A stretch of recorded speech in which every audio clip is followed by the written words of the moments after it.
Saudara-saudari yang dikasihi Tuhan, tampaknya karena bacaan Injil tentang akhir zaman, ya, kelihatan saudara-saudari agak serius hari ini. Kapan akhir zaman akan datang? Sepanjang zaman banyak orang mencoba untuk meramalkannya dan mereka selalu salah.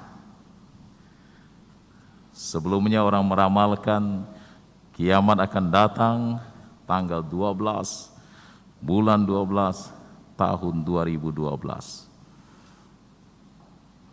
Maka banyak film dibuat tentang itu dan laris manis. Banyak juga orang mengambil tanggal itu untuk pemberkatan perkawinan. Pada akhirnya film itu pun terkubur sejalan dengan salahnya ramalan.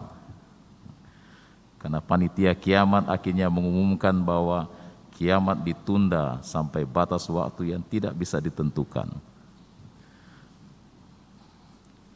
Para peramal itu seharusnya memperhatikan apa yang Yesus katakan pada hari ini, bahwa tentang hari atau saat itu tidak seorang pun yang tahu. Malaikat-malaikat di surga tidak, putra pun tidak, hanya Bapa yang tahu. Yesus selanjutnya mengatakan, pada masa itu, sesudah siksaan itu matahari akan menjadi gelap, dan bulan tidak bercahaya, dan bintang-bintang akan berjatuhan dari langit, dan kuasa-kuasa langit akan goncang. Saudara-saudari yang dikasihi Tuhan, Yesus mengatakan hal ini bukan untuk menakut-nakuti kita, tetapi memberikan kesempatan kepada kita untuk hidup seperti yang Yesus kehendaki. Kesempatan untuk mempersiapkan diri secara khusus ketika kita harus menghadapi hari kematian kita masing-masing. Bagaimana mempersiapkan diri kita? Saudara-saudari yang dikasihi Tuhan, izinkan Yesus mengontrol hidup kita. Orang katakan kita mesti doyan duit, tetapi jangan gila duit, karena langit dan bumi akan berlalu. Uang itu adalah pelayan yang sangat baik, tetapi tuan yang sangat buruk. Ketika kita memperlakukan dia sebagai tuan, maka dia akan mengontrol hidup kita dan dia akan menjadi tuan yang sangat buruk. Tuhan tidak bertanya tentang seberapa banyak harta atau uang yang kita miliki di dunia. Tuhan akan melihat sejauh mana harta dan kekayaan itu menguasai hidup kita sehingga kita melupakan Tuhan. Tuhan tidak bertanya tentang berapa jam lembur yang Anda pakai untuk bekerja. Tuhan akan bertanya seberapa banyak waktu yang Anda nikmati bersama dengan keluarga. Tuhan juga tidak bertanya apa gelar dan jabatanmu.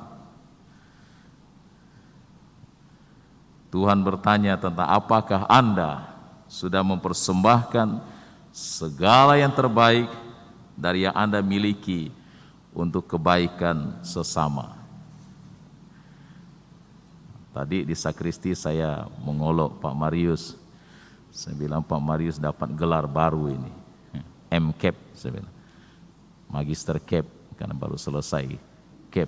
Oh, saya olok-olok saja. Karena sehebat apapun gelar kita, tanggal 2 November kita pergi ke pemakaman, gelarnya sama saja, RIP semua di situ.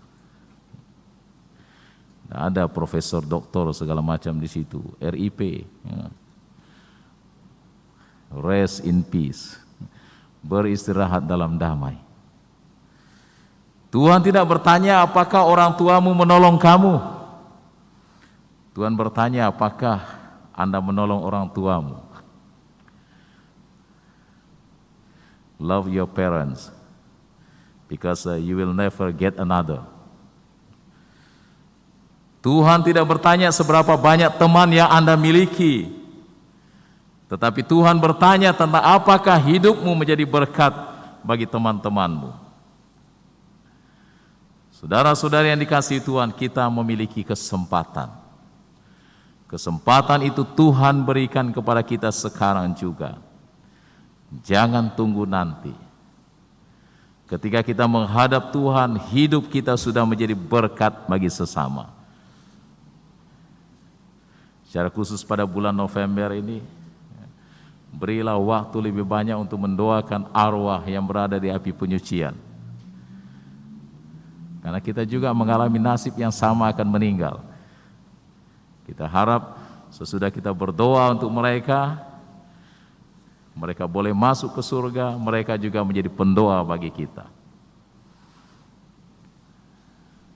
Pada suatu hari, seorang anak muda bertanya kepada Santo Yohanes Don Bosco tentang apa yang akan dilakukannya seandainya malaikat memberitahukan bahwa sebentar lagi dia akan meninggal. Dengan enteng, Yohanes Don Bosco menjawab, "Ya, saya tetap melakukan seperti apa yang saya lakukan ini." Begitulah orang kudus. Bagi dia, setiap hari adalah semacam hari terakhir di dalam kehidupannya. Ketika kita semua berpikir bahwa setiap hari itu adalah hari terakhir dalam hidup kita, saya yakin bahwa hidup kita akan menjadi semakin lebih baik. Kita diundang untuk membiarkan Yesus mengontrol hidup kita dengan tinggal bersama Dia di dalam doa, dengan mengikuti misa setiap hari Minggu, bila perlu ketika ada kesempatan misa harian, dengan menerima sakramen tobat secara teratur, berdoa rosario, serta berdoa bersama di dalam keluarga dan komunitas.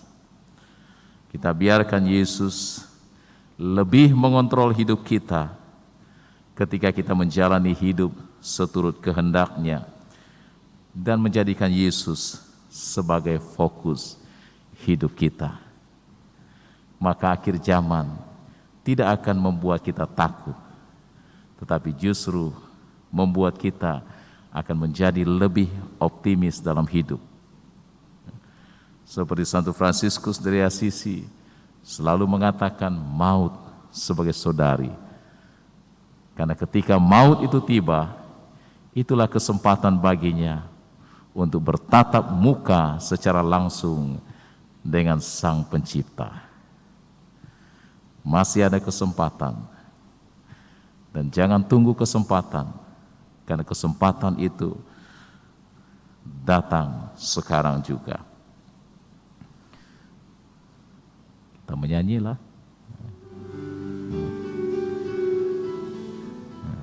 Tuhan berikan kesempatan kepada kita untuk melayani.